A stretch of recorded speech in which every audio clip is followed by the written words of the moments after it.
We have a bit of new research that has revealed that voters are becoming more aware of the scapegoating tactics used by political parties, and they're increasingly pushing back on them. For more analysis, I'm joined by Redbridge Group Director Simon Welsh. Simon, what are you talking about exactly here? Yeah, thanks, Laura. Yeah, it's been fascinating to watch this sort of evolve over the past few months, which is what we're finding is this real consciousness of government tactics and even opposition tactics around, whether it's talking about migrants or refugees or foreign workers or even to an extent double bludgers, as they might call it. This idea that these people are not the problem. There's this, I think, what the significance of what's happening here is that, yes, it's about cynicism of government, and they sort of see it as, oh, yeah, you're just trying to find excuses.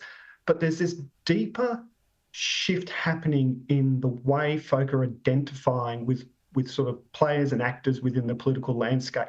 And so the identification of the average sort of middle Australian voter now with, someone who's unemployed, someone who's recently arrived from another country, is far stronger than it is with particularly the major political parties. We saw this starting to happen during COVID, and it's just continued and continued because we all have a shared problem. This is the view of the focus groups, is we all have a shared problem, and that problem is bad government policy. So these people being used as scapegoats, is just seen as a mask for governments that keep making bad decisions, wrong decisions, as these voters would say. What are you talking about exactly when you say, what are the issues? Are you talking about the immigration issue, the detainees issue, and how that has been highlighted by the opposition, the incompetence of the minister in dealing with that? Is that not resonating as much as would have in the past? Because that was a vote winner for the coalition in years gone by, particularly under Rudd. Yeah, absolutely. The idea, this sort of demonising or negative narrative around particularly refugees broadly is a problem. That's not to say there's not specific problems around some of the crimes that have been committed, because there is this sort of growing consciousness of crime. Society broadly in Australia is under a lot of pressure, so we're seeing a lot of crime that is coming up in the group. So that's not to say that's not an issue, but broadly, when you start trying to sort of draw broader points about these refugees or migrants or whoever it is, that's where there's a red line around those sorts of things, and even on the housing debate. So we can have a discussion about immigration and immigration levels broadly, but if you start to talk about this migrant group or that migrant group, that's where you run into problems, because the identification is at that sort of human level.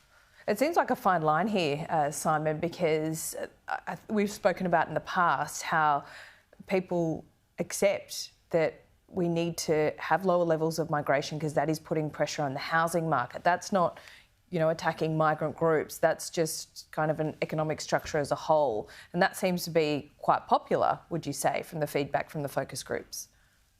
That's right. So talking about migration numbers broadly and even talking about, wanting to increase skilled migration, that's quite a, as you say, quite a popular and sort of reasonable argument.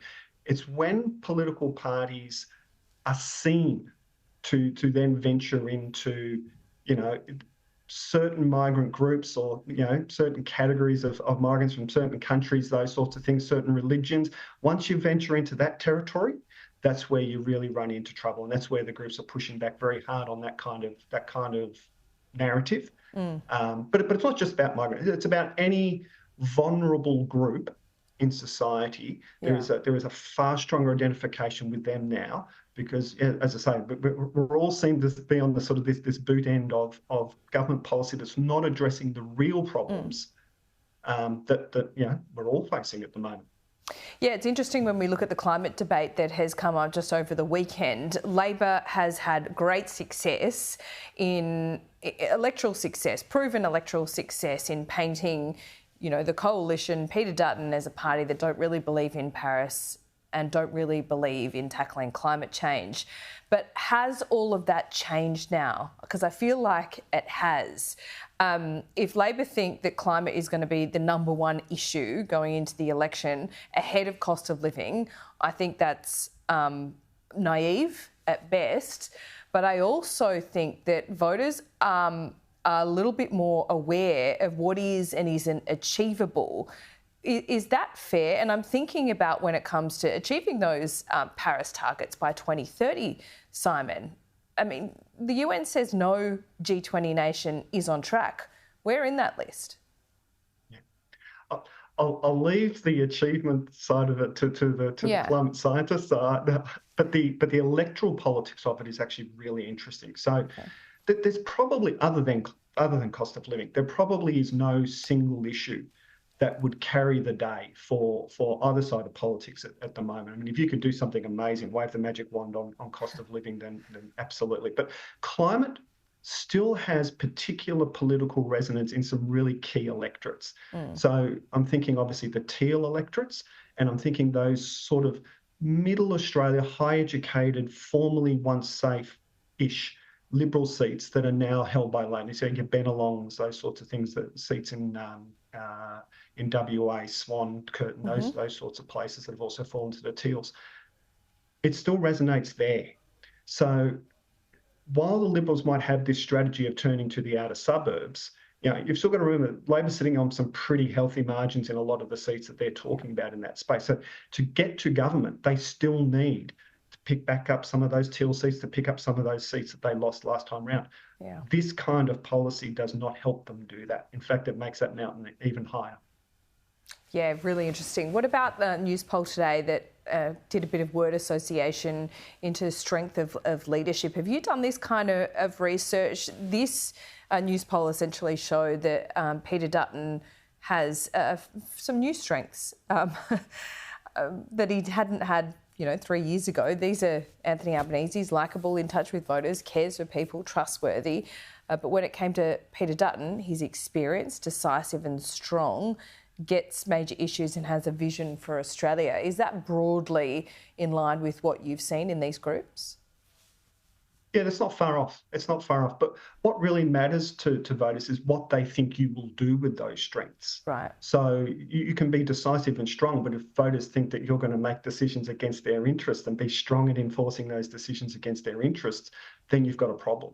And that's where, going back to that previous conversation about climate, for example, I don't think there'd be any voters sitting in those now Labor-held or Teal-held seats that would have any doubt that Peter Dutton will implement what he said there. But also on Albanese's side, it's nice to be likeable, it's nice to be warm, but what do you actually do with that? And that, of course, has been the big narrative we've been discussing over the last 12 months, that he seems to be a likeable enough bloke, but he's not doing anything.